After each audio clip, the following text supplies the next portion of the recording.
আমি তিনটি ঘোড়ার নামের তালিকা বলেছি।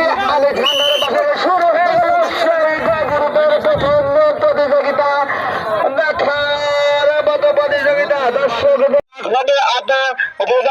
আমাদের মঞ্চে এসে দিয়ে যাবেন।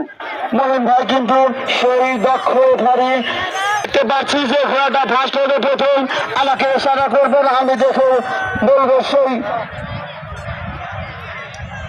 পরবর্তী বাতাসী হায়দার ঘোড়ার নাম ভাই, সে কোনো দক্ষ পারি, সে আমরা ঠান্ডার পাশে দেখতে পাচ্ছি দুটি ঘোড়া একসাথে সমানে একসাথে ছেড়ে দিতে হবে।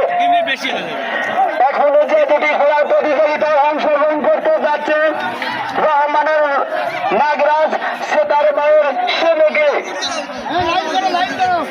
দুটি ঘোড়া সমান হলে সে 3 দিন ব্যাপী প্রতিযোগিতা শুরু হয়ে গেল।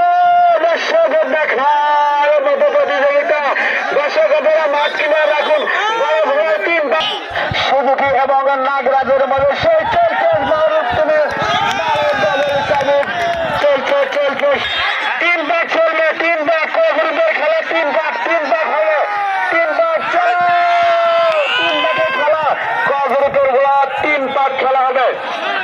কোন দর্শক মাঠের আমি আবারও বিশেষভাবে বলছি, আপনাদের নামের তালিকা 10 মিনিট